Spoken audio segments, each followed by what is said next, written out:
अंगना में खाड़ी बहुआ वात ससुजी से पूछेली, ससुजी से पूछेली हो, आमा कहे रे नगरिया गुल जारत काहेला बधैया बाजे, काहे सहानैया बाजे हो, आमा काहे लाना गरिया गुल झारत काहेला बधैया बाजे, काहे सहानैया बाजे हो। अब ही तो भादो के महीनावाना बड़े शुभ दिनावाना, बड़े शुभ दिनावानो हो, आमा नहीं कवनो राजा के आवन वात, काहे ला बधैया बाजे, काहे सहानैया बाजे हो, आमा नहीं कवनो राजा के आवन वात, काहे ला बधैया बाजे, काहे सहानैया बाजे हो। ऐसानी बहु बहुराहिनी कुछो न जाने लो, कुछो न जाने लो हो, बहुआ आज हल छठ माता के पूजन वात, यही ला बधैया बाजे, यही ला सहनैया बाजे हो, बहुआ आज हल छठ माता के पूजन वात, यही ला बधैया बाजे, यही ला सहनैया बाजे हो।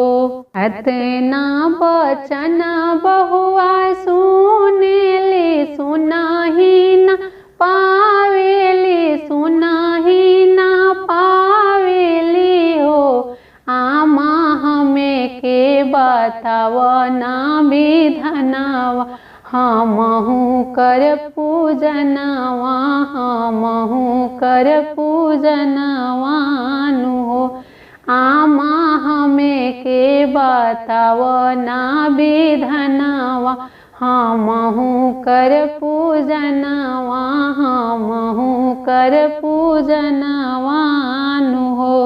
बोलियात ये बहुआ बोले लू, बोलाही न जाने लो, बोलाही न जाने लो हो, बहुआ तोरा गोदी बड़े ना लालनवा, कैसे करबू पूजनवा, कैसे करबू पूजनवानु हो, बहुआ तोरा गोदी बड़े ना लालनवा, कैसे करबू पूजनवा, कैसे करबू पूजनवानु हो।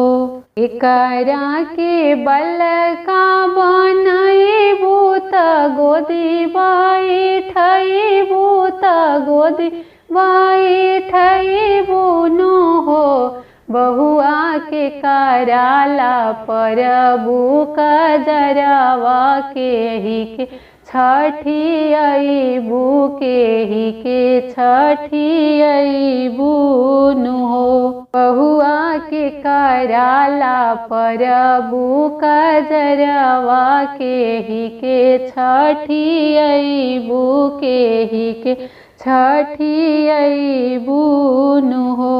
अतना बचन बहुआ सुनेली, सुनाही न पावेली, सुनाही न पावेली हो, ललना चली भैली गाँव के पोखरवा, जहाँ रे बरतिन पूजा कर, जहाँ रे बरतिन छठ कर हो, बहुआ चली भैली गाँव के पोखरवा, जहाँ रे बरतिन पूजा कर, जहाँ रे बरतिन छठ कर हो, कुसवे के बल का बनावेली गो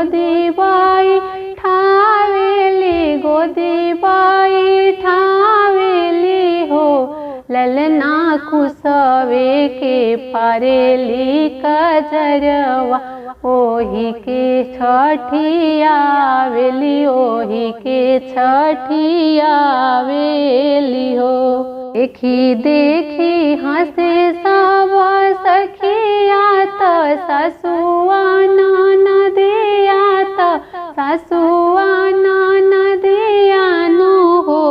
ललनायत बउराहिनी बहुआ विधानो नाही जानेली विधानो नाही जानेली हो।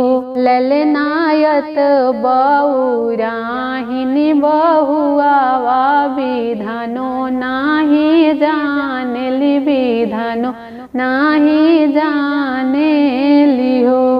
एक मास बीतले दूसरा मास यवरु नवहु मास हो। ललना बहुआ के जमा ले होरिलावा बड़ा सुंदर हो। देखा हूँ गाँव भर के सखिया त ससुआ ननदिया त ससुआ ननदिया नो हो। ललना छठ मैया दिहली होरिलावा बड़ा सुंदर हो। सासू छठ मैया दिहली होरिलावा बड़ा सुंदर हो।